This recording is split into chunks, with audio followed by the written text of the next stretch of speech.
Hey everybody, DJ Sixsmith here, hanging out with college basketball insider Seth Davis. So Seth, this is the best week in terms of leading up to March Madness. You're in it the entire year. What are a couple storylines to watch with Conference Championship Week? Well, I think we have the blue blood programs that everyone is interested in. First and foremost, Duke and the health of Zion Williamson. So I think people want to see him healthy and they want to see him at his best, even if they want to pick against Duke or cheer against Duke. And the same thing with Kentucky and Michigan State. There's going to be an interesting narrative, DJ, this year. It's there every year, but I sense that it's going to be a little bit more intense this year for the selection committee about, do you go with the really good mid-major teams like Belmont, or do you go with sub-500 power conference teams like Ohio State and Indiana? There's a lot of sentiment, public sentiment, towards the little guys. The big guys usually win out, though. Yeah, they do usually win out, and you want to be fair to them too. I mean, they've worked just as hard as anybody, and they have families, and so that's an interesting storyline. And then just the tournament is such a crapshoot. Every year, you just never know that surprise team, that surprise narrative, the Sister Jeans of the world that pop up, the ancillary characters. So it's that sense every year of excitement and happiness and anticipation that makes it so much fun. Yeah, no doubt. And one of the things I enjoy about your commentary, you always are able to pinpoint a key player on a team that we probably don't even know about. So who are a couple guys that are going to jump off the screen that we don't even know about yet?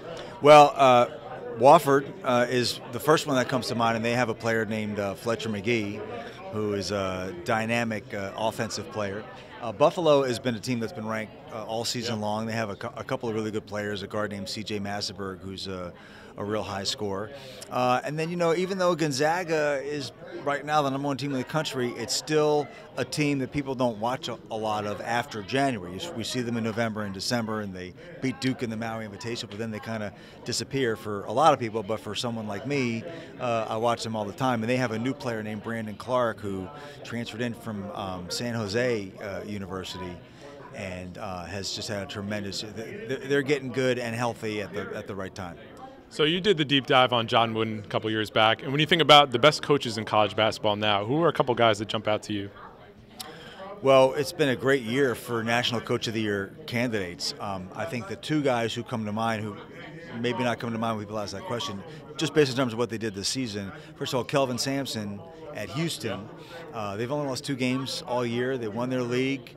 He is doing this at Houston. They lost 2 of their top 3 scorers last year. They had a great dynamic guard in Rob Gray. Should have gone to the Sweet 16. Michigan hit a miracle shot to beat them. And then the other coach is Chris Beard at Texas Tech. They went to the Elite 8. They lost 4 starters and won a share of the Big 12, and they're playing great ball and have really gotten better offensively as the year has gone on. And, big picture, I think you have all the usual suspects, of course. What Tom Izzo has done. Yeah, all the injuries there. All the injuries that they've had. He's had an amazing year. John Beilein, I think they lost 3 of their top 4 scorers last year from the championship game. They've had a great year.